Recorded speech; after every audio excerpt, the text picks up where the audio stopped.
श्री गणेशाय नमः। दोस्तों, वीडियो शुरू करने से पहले वीडियो को लाइक कर दे और चैनल को सब्सक्राइब जरूर कर दे। स्टोरी नेम इज मेरी सनक and this story is begin from chapter 119 to 120 and guys don't forget to share your reviews and put on your earphones before starting the video for better experience। तो चलिए शुरू करते हैं। फिर धीरे से उसे समझाते हुए कहता है, मैडम आप ऐसे हार नहीं मान सकती हैं, सर बहुत ज्यादा स्ट्रांग है। मैंने पहले भी उन्हें इससे भी कई ज्यादा क्रिटिकल सिचुएशन में देखा है और वह उससे अच्छे से सरवाइव करके बाहर भी आ चुके हैं और मुझे यकीन है कि इस बार भी ऐसा होगा। आप देखिएगा, कुछ ही समय बाद वह बिल्कुल ठीक हो जाएंगे, आप चिंता मत करिए।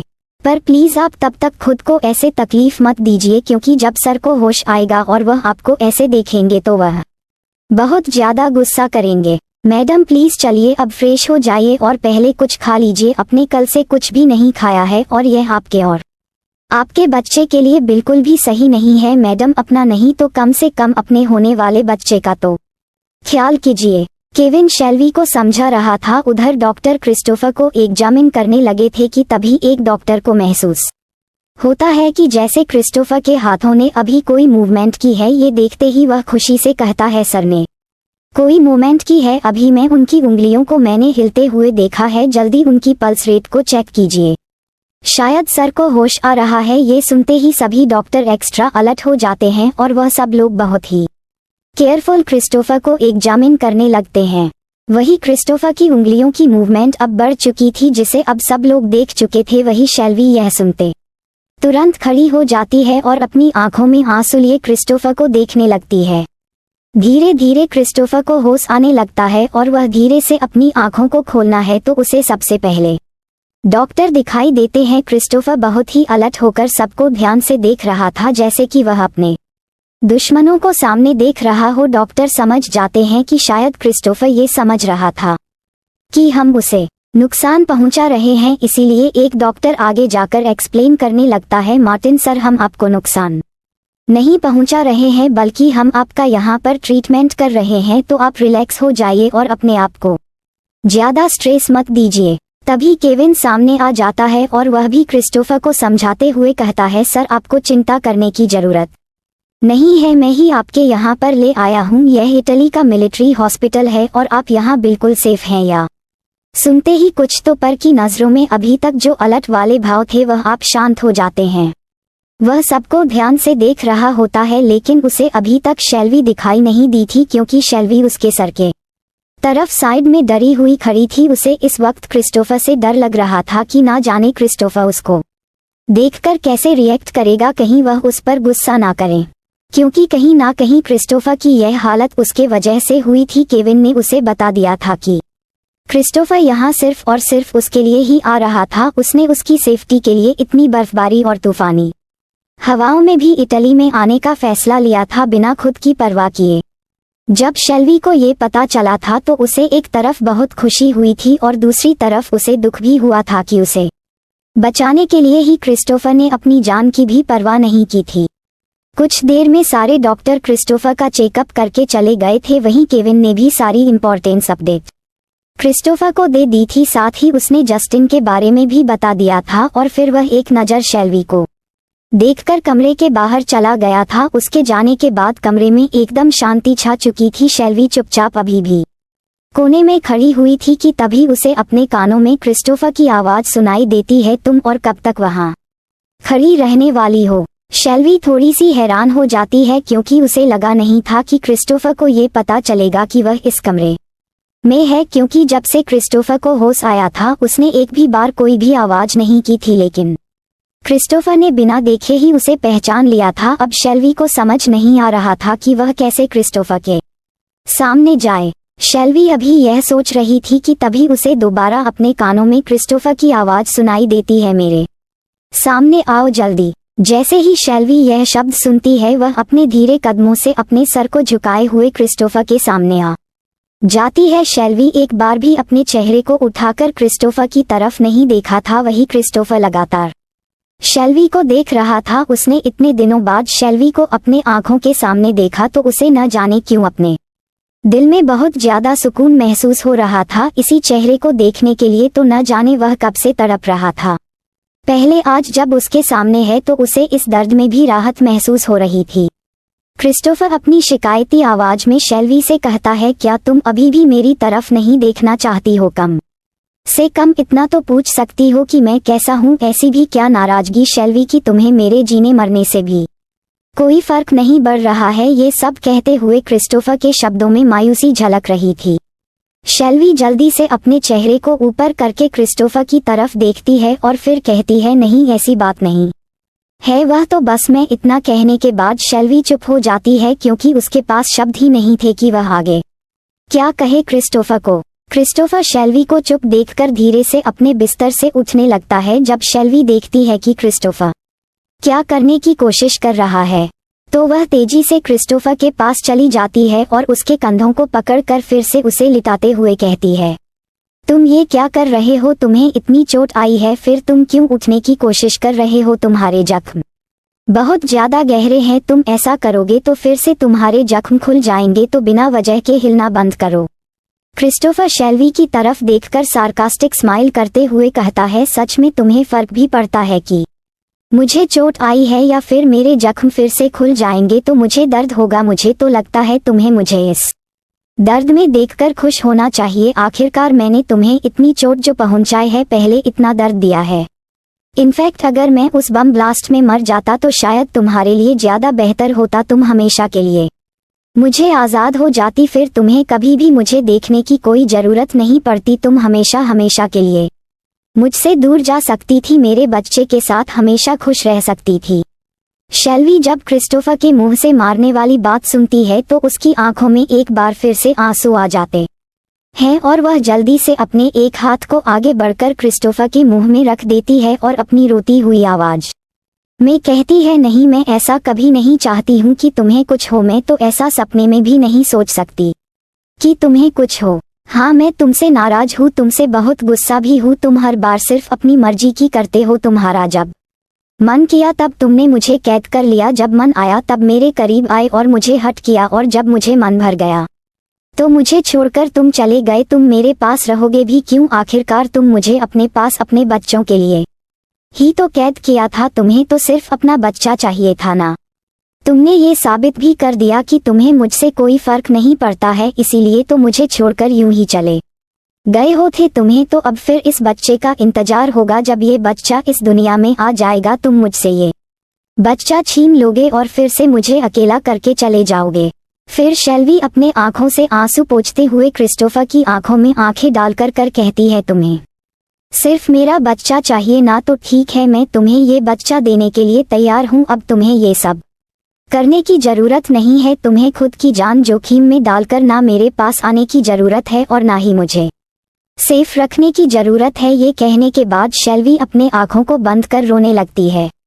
वही क्रिस्टोफर जब शेल्वी के मुंह से इतनी बेफिजूल की बातें सुनता है तो उसकी आंखों में गुस्सा उतर आता है और वह खुद की परवाह न करते हुए उठकर बैठ जाता है और गुस्से में अपने हाथों को आगे बढ़कर शेल्वी को खुद के करीब खींच लेता है और उसके मुंह को दबाकर गुस्से अपने शब्दों को चबाते हुए ही कहता है, तुम्हारे मन में ये जो बेफिजूल की बातें चल रही है ना, उसे अभी के अभी अपने मन से निकाल दो और यह सोचना भी मत कि तुम मुझसे दूर जा सकती हो। मैं तुम्हें पहले भी कहा है और अभी तुम्हें वार्न कर रहा हूँ कि तुम सिर्फ और सिर्फ मेरी हो और हमेशा तुम्हें मेरे साथ ही रहना होगा। तुम चाहोगी तभी मैं तुम्हें कभी भी खुद से दूर नहीं करूँगा। और रही बात बच्चे की, तो वह भी हमारे साथ रहेगा। तुम दोनों कहीं नहीं जा रहे हो। इस बात को जितना जल्दी हो सके उतना अपने दिमाग में बैठा लो। वही शेल्वी अपने सर को झुकाए हुए चुपचाप क्रिस्टोफर की बात सुन रही थी। उसने एक बार भी आंख उठाकर के ऊपर को नहीं देखा था। इस क्रिस्टोफर को और भी ज्यादा गुस्सा आने लगता है। क्रिस्टोफर अपने गुस्से से भरी तेज आवाज में शेल्वी से कहता है, शेल्वी मेरी तरफ देखो। शेल्वी धीरे से अपनी आंखों को उठाकर उसकी तरफ देखती है तो क्रिस्टोफर उसकी आंखों में देखते हुए अपनी कोल्ड वॉइस में कहता है, मैंने तुम्हें मौका दिया था। इस एक महीने में तुम्हारे पास न जाने कितने मौके थे कि तुम मुझसे खुद को दूर कर सकती थी, मुझसे कहीं दूर जा सकती थी, लेकिन तुमने ऐसा एक बार भी नहीं किया। तुमने एक बार भी कोशिश नहीं की मुझसे दूर जाने की। तो क्या मैं जा सकता हूँ कि तुमने ऐसा क्यों नहीं किया? तुम तो मुझसे नफरत करती थी ना, इतना नफरत कि मुझसे दूर जाने के लिए तुम किसी भी हद तक गुजर जाने के लिए तैयार थी तो फिर तुम मुझसे दूर क्यों नहीं जा पाई, जबकि तुम्हारे पास तो न जाने कितने ऐसे मौके थे जब तुम आसानी से मुझे कहीं दूर जा सकती थी। शेल्वी क्रिस्टोफर के सवालों को सुनकर नहीं शब्द हो चुकी थी। उसके पास अब सच में कोई जवाब नहीं था, क्योंकि क्रिस्टोफर जो कह रहा था वह सब बिल्कुल सच था। शेल्वी के पास अनगिनत ऐसे मौके थे जिसमें वह आसानी से क्रिस्टोफर के बॉडीगार्ड्स को चकमा देकर भाग सकती थी, और उसने ये डिसाइड भी किया था। लेकिन उसने तो इस 1 महीने में एक बार भी कोशिश नहीं की थी, यहाँ तक कि उसने विला से भगाने के बारे में सोचा तक नहीं था। पर उसने आखिर ऐसा क्यों नहीं किया? क्यों वह क्रिस्टोफर से दूर नहीं जा पाई? इसका जवाब तो शेल्वी के पास भी नहीं था, या शायद शेल्वी के पास जवाब है पर वह जानबूझकर खुद को देना नहीं चाहती हैं। शेल्वी चुपचाप खड़ी रहती है, वह क्रिस्टोफर के किसी भी सवाल का कोई भी जवाब नहीं देती है। वही क्रिस्टोफर गुस्से से शेल्वी के जवाब आपका इंतजार कर रहा था। शेल्वी को जवाब देता ना देखकर क्रिस्टोफर की पकड़ शब्द पर मजबूत होती जा रही थी, और वह गुस्से से अपने दांतों को पीसते हुए कहता है, शेल्वी मैंने तुम्हें मौका दिया था लेकिन तुम नहीं गई, तो अब इस ख्याल को भी अपने मन से निकाल दो कि तुम मुझसे कहीं दूर जाने वाली हो। अब तुम्हें जिंदगी भर मेरे साथ रहना है। क्रिस्टोफर अभी गुस्से में शेल्वी से ये कह ही रहा था कि शेल्वी धीरे से आगे बढ़कर क्रिस्टोफर को गले लगा लेती है और उसके बाहों में अपना कर रख लेती है। शेल्वी के ऐसा करते ही क्रिस्टोफर बिल्कुल हैरान रह जाता है। क्रिस्टोफर ने तो कभी यह इमेजिन किया ही नहीं था कि शेल्वी कभी खुद से उसके पास आएगी और उसे गले लगाएगी। क्रिस्टोफर अभी जो कुछ हुआ उसे समझ ही रहा था कि उसे अपने कंधे पर कुछ गीलापन महसूस होता है। वह जब शेल्वी के चेहरे को खुद से दूर करके देखता है तो शेल्वी की आंखें एकदम लाल हो चुकी थी और उसका पूरा चेहरा आंसुओं से गिला था। उसकी पलकें झुकी हुई थी। क्रिस्टोफर एक झटके से शेल्वी को अपनी तरफ खींचता है और फिर बिना एक पल गवाए उसके होठों पर अपने होंठ को रख देता है और पैशनेटली उसे किस करने लगता है। दूसरी तरफ एक पहाड़ी पर आज इटली में बाहर का मौसम कल से काफी अच्छा था। हालांकि आज भी धूप नहीं निकली थी, लेकिन कल किधर रखना टू बर्फबारी हो रही थी और ना ही तेज तूफान चल रहे थे। पूरा वातावरण शांत हो चुका था। इस साथ महल में कैंप के अंदर क्रिस्टीना और जस्टिन अभी भी एक दूसरे की बाहों में सोए हुए थे। अभी सुबह के 10 बज चुके थे और कैंप में पहाड़ों से आ रही रोशनी चारों तरफ फैल चुकी थी। लेकिन क्रिस्टीना और जस्टिन दोनों ही इस बात से बेखबर सुकून से सो रहे थे। बाहर से आ रही पंछियों की आवाज से धीरे धीरे करके जस्टिन की नींद टूट जाती है। जब वह कसमसाते हुए अपने शरीर को दूसरी तरह मोड़ने की कोशिश करता है तो उसे महसूस होता है कि कुछ भारी सा उसके बदन से चिपका हुआ है और उस चीज ने उसे काफी मजबूती से पकड़ा हुआ है। यह महसूस करते ही एकदम से जस्टिन की आंखें खुल जाती है। आंखें खोलते ही वह सामने देखने की कोशिश करता है तो उसे अपने ऊपर एक लड़की सोई हुई दिखाई देती है जिसका चेहरा बालों से पूरी तरीके से कवर था। ये देखते ही जस्टिन पूरी तरीके से शॉक्ड हो जाता है। उसकी पूरी बॉडी सुन हो जाती है। इस वक्त उसे कुछ समझ ही नहीं आ रहा था कि वह कैसे रिएक्ट करे। वह तो लड़की को देख रहा था जो कि अभी भी उसके ऊपर लेटी हुई थी। जस्टिन को अभी भी कुछ भी याद ही नहीं आ रहा था कि यह सब क्या हो रहा है और यह लड़की उसके ऊपर क्या कर रही है। तभी उसकी नज़र उसे जगह पर जाती है तो उसे समझ में आता है कि वह इस वक्त किसी टेंट में है। ये सब याद करते ही उसे याद आने लगता है कि उसका तो प्लेन किसी पहाड़ी से टकराकर क्रैश हो गया था। वह और क्रिस्टोफर पैराशूट की मदद से प्लेन क्रैश होने से पहले कूद गए थे। जस्टिन को याद है कि कूदने के बाद वह किसी बर्फीली पहाड़ी से टकराया था और इसके बाद उसे कुछ भी याद नहीं आ रहा था। ये सोचते हुए वह एक नज़र उस लड़की को देखते हैं जो कि उसके ऊपर सो रही थी और फिर उसे धक्का देकर खुद से दूर कर देता है। उसके इस तरह से धक्का देने पर क्रिस्टीना जो अभी सुकून से सो रही थी उसकी भी नींद खुल जाती है और वह अपने चेहरे को उठाकर जस्टिन की तरफ देखने लगती है। और जब जस्टिन को सही सलामत अपने सामने देखती है तो उसके चेहरे पर स्माइल आ जाती है। वह अपने चेहरे पर खुशी लिए जस्टिन हाथों को पकड़कर उससे पूछती है, जस्टिन अब तुम कैसे हो? तुम्हें अब कैसा महसूस हो रहा है? तुम्हें चोट तो नहीं लगी है? कहीं दर्द तो महसूस नहीं हो रहा है ना? वही जस्टिन तो क्रिस्टीना को अपने सामने देखकर अपनी सेंस को ही खो देता है। वह शॉक्ड नजरों से क्रिस्टीना को देख रहा था पर वह उससे भी कहीं ज्यादा हैरान हो जाता है जब उसकी नज़र क्रिस्टीना की बॉडी की तरह जाती है। वह अपनी मुंह को खोल एक टक क्रिस्टीना को देख रहा था।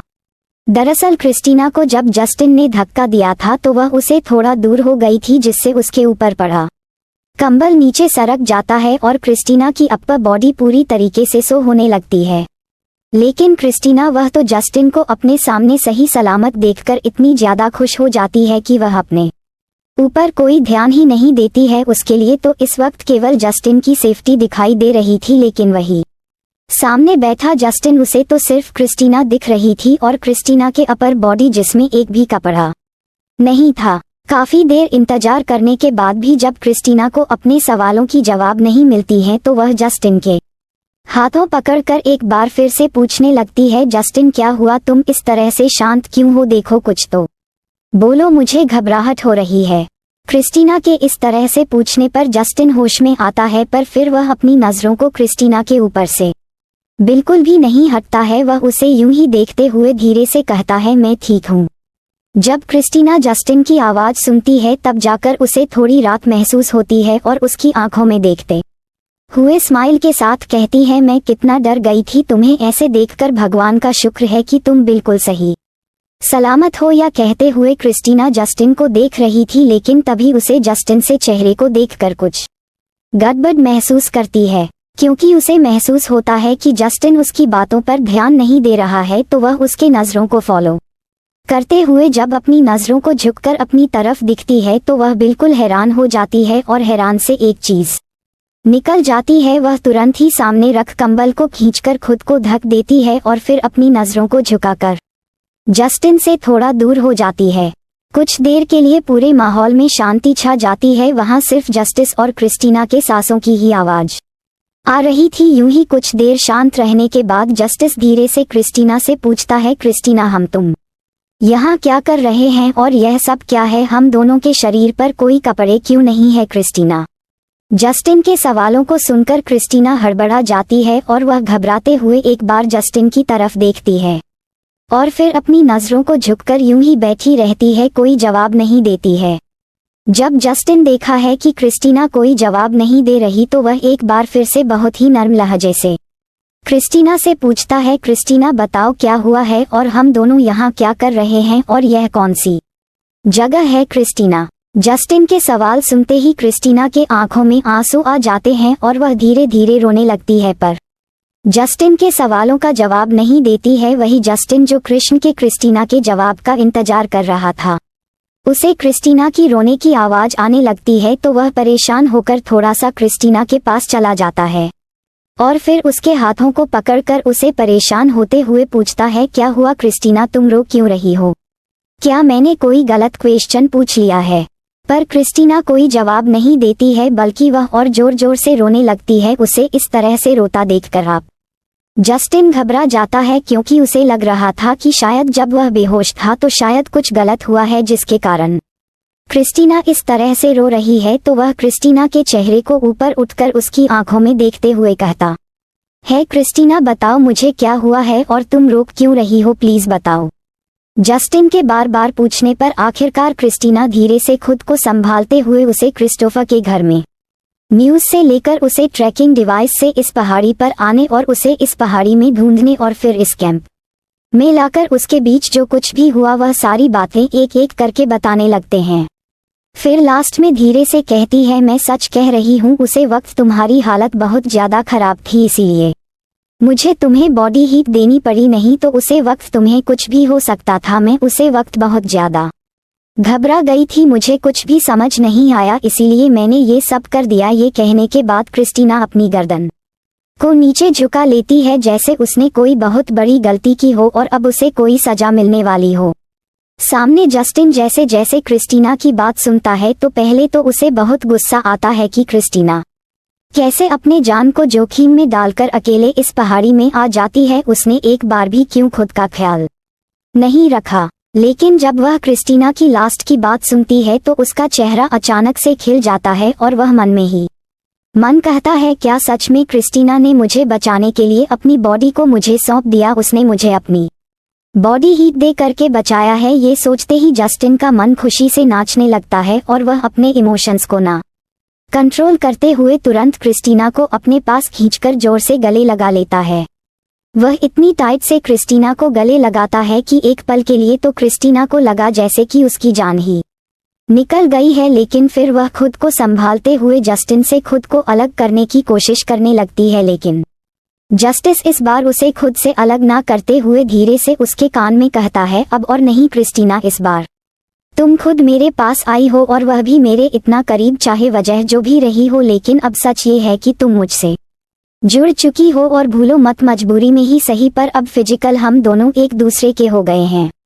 तो अब तुम मुझसे दूर जाने का इरादा अपने दिमाग से निकाल दो, क्योंकि अब अगर तुम मुझे चाहोगी भी ना तो मैं तुम्हें खुद से दूर नहीं करूंगा। So don't forget to share your review and comment your best part of an story.